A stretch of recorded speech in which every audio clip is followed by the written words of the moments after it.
তোমরা তোমাদের স্ত্রীর পেটে যে বীর্য ঢেলে দিচ্ছ, ভেবেছো কি কখনো এটা তুমি বানিয়েছো না আমি বানিয়েছি? আচ্ছা, আর কিরকম চ্যালেঞ্জ দিত? চ্যালেঞ্জটা আর কেমন দিত বুঝেন নাই মনে হয়? একদম খুলে খুলে বলে দিলেন, একদম যেন ছাপ বলে দেন, এই কি করছিস, বিয়ে করছিস তো কি করেছিস, স্ত্রীর পেটে বীর্য ঢেলে দিয়েছিস, তোকে কে বানিয়েছে? তুই বানিয়েছিস না আমি বানিয়েছি? আনতুম তাখলুকুহু, তুমি বানিয়েছো, আম নাহনুল খালিকুন, না আমি বানিয়েছি? কে বলে? আল্লাহ। তুমি বানিয়েছো না আমি বানিয়েছি? এটা আমি বানিয়েছি, আমি বানিয়েছি। আমি বানিয়ে আমি আমার রূহ থেকে এর মধ্যে রূহ দিয়ে দিয়েছি।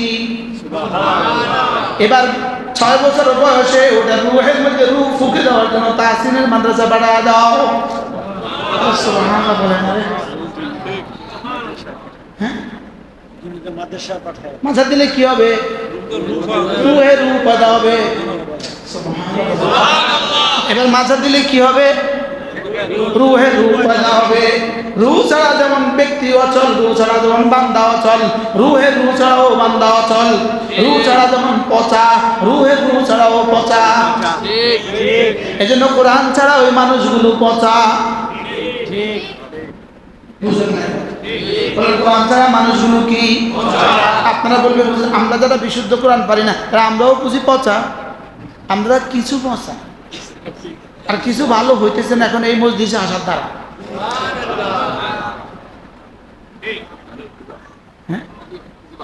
কিছুটা ভালো আছে, বাকিটা ভালো বাকিটা ভালো হইতে হবে। বডি রূহ, রূহের রূহ, বডি রূহ, রূহের রূহ। উলামা ইকরাম বডি মিনহা খালাকনাকুম, বডি বানিয়েছি মাটি থেকে, ফিহা নুঈদুকুম, ফিরিয়ে দিব মাটিতে। এটা সত্য তো? সত্য একমত? সুম্মা নুখরিজুকুম, আবার বের করবো, এই ব্যাপারে একমত তো? একমত। মিনহা খালাকনাকুম ওয়া ফিহা নুঈদুকুম ওয়া মিনহা নুখরিজুকুম তারাতান উখরা। বানিয়েছি এখান থেকে, পড়েন, বানিয়েছি এখান থেকে, ফিরিয়ে দিব আবার এখানে, ফিরিয়ে দিব আবার বের করব এখান থেকে। ঠিক। যদি আগেরটা সত্য হয় তাহলে পরের দুটাও সত্য হবে। দ্বিতীয়টা তো অবশ্যই সত্য, কারণ দ্বিতীয়টা চোখে দেখতেছেন প্রতিদিন। বাবাকে রেখে দিয়েছেন মাটিতে, দাদাকে রেখে দিয়েছি মাটিতে, মাকেও রেখে দিয়েছি মাটিতে। হ্যাঁ, তাইলে বোধ 3 নম্বরটাও সত্য। বোধহয় সত্য, অবশ্যই এবার সেখান থেকে বের করবেন শুধু এটাই সত্য না, এরপর আরো কিছু আছে। থুম্মা তুরাদ্দুনা ইলা আলিমিল গায়বি ওয়াশ শাহাদা, এরপরে তোমাকে পেশ করা হবে তোমার রবের সামনে, এমন এক সত্তার সামনে পেশ করা হবে যিনি জীবনের সব জানতেন, আল্লাহ। এখানে সুম্মা তুরাদ্দুনা ইলা রাব্বিকুম তো বলতে পারতেন, এটা না বলে কি বলছে মামা? সুম্মা তুরাদ্দুনা ইলা আলিমিল গায়বি ওয়াশ শাহাদা, এমন এক রবের দিকে তোমাকে ঠেলে দেওয়া হবে, পুছিয়ে দেওয়া হবে যিনি তোমার জীবনের সব জানতেন। সুবহানাল্লাহ। এখানে কি শেষ? তারপরে আরো কাহিনী আছে। ফায়ুনাব্বিউকুম বিমা কুনতুম তা'মালুন, এবার তিনি তোমাকে বলেও দিবেন তুমি কি কি করেছো। এবার শুধু কি এখানেই শেষ না, এরপর আরো কাহিনী আছে। আরো আছে না?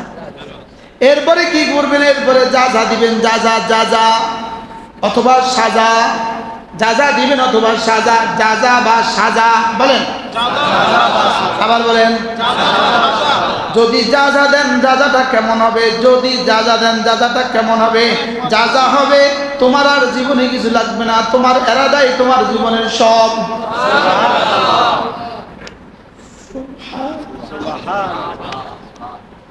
এবার তোমাকে এমন এক জান্নাত দিয়ে দিব যেখানে আর কিছু লাগবে না, যা বলবা তা দিব, যা দেখবা তাও দিব, যা চাইবা তাও দিব, যা দিলে আসবে তাও দিব। এবার তোমার জীবনের সব প্রাপ্তির উৎস বানিয়ে দিব তোমার ইরাদা। ওয়ালাকুম ফিহা মা তাশতাহি আনফুসুকুম ওয়ালাকুম ফিহা মা তাদউন। যা বলবা তাও দিব, যা চাইবা তাও দিব, যা দিলে আসবে তাও দিব। আমি বললাম রব্বে কারীম কেন দিবেন? রব বললেন কেন জানো না? তুমি যে আমার মেহমান। তুমি যে কার মেহমান? নুজুলাম মিন গফুরির রহিম। তুমি তো গফুর আর রহিমের মেহমান। এখানে আবার গফুর আর রহিম কেন বললেন? তোমার হাজারো গুনাহ সত্ত্বেও আমি গফুর বলেই নিয়ে এসেছি তোমাকে জান্নাতে। সুবহানাল্লাহ বলে। আবার কোটি কোটি মানুষ এমন আছে যাদের কোনো নেকি নেই, শুধু ঈমানটা আছে। আমি রহিমের বরকতে তাদেরকেও নিয়ে আসছি। শব্দ চয়নটা কেমন করলেন? নুজুলাম মিন গফুরির রহিম। গাফুর কাকে বলে? না চাইতেই যিনি মাফ করে দেন, চাইলে যিনি মাফ করে দেন তাকে গাফুর বলে। রহিম কাকে বলে? না চাইতেই যিনি মাফ করে দেন তাকে রহিম বলে। আমাদের জীবনের হাজার হাজার গুনাহ আছে, রব না চাইতে মাফ করে দিয়েছে। রব কি করে দিয়েছে? না চাইতে। কথা আমার দূর চলে গেল। একটা হলো বডি, একটা হলো রূহ, একটা হলো রূহের রূহ। বডি কোনটা? এবার রূহ কোনটা?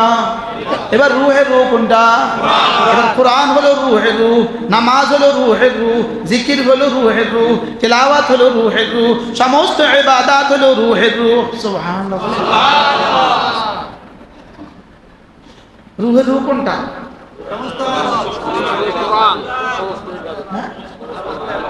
তাইলে বোঝা গেছে যাদের কোরআন নাই তাদের রূহ নাই, যাদের ঈমান নাই তাদের রূহের রূহ নাই, যাদের নামাজ নাই তাদের রূহের রূহ নাই, যাদের নামাজ নাই রোজা নাই তাদের রূহের রূহ নাই, যাদের পর্দা নাই তাদের রূহের রূহ নাই, যাদের দ্বীন নাই তাদের রূহের রূহ নাই। আচ্ছা যার ঘরে ভাত নাই, যার ঘরে ভাত নাই, ঘরে ভাত নাই আচ্ছা কি কর?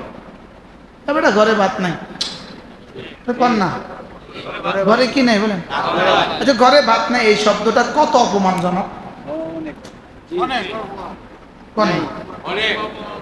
ঘরে ভাত নাই। আচ্ছা এবার আরেকজনের ঘরে বেড়া নাই, ঘরে বেড়া নাই,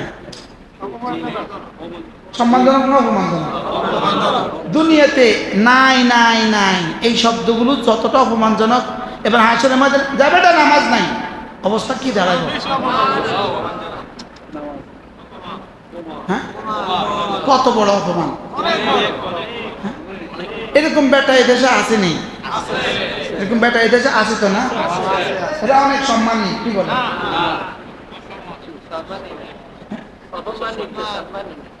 ঘরে ভাত নাই, এটা যতটা সম্মানজনক ওই বেটার নামাজ নাই এটা এর থেকে 1 কোটি গুণ বেশি অপমানজনক।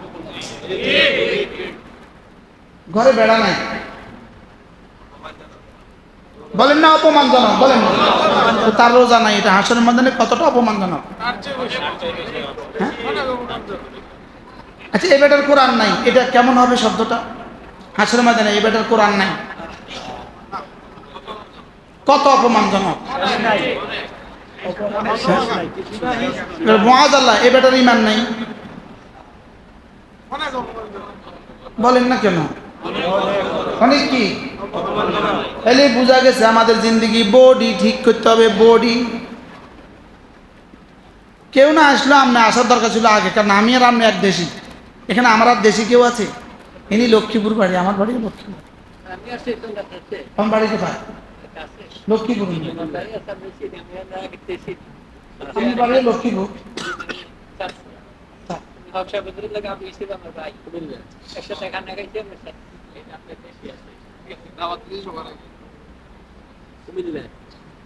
রুহের রুহ ঠিক করা লাগবে। রুহের রুহ বলেন, রুহের রুহ বলেন, রুহের রুহ। তাহলে কোরআন হলো রুহের রুহ, বলেন কোরআন কি?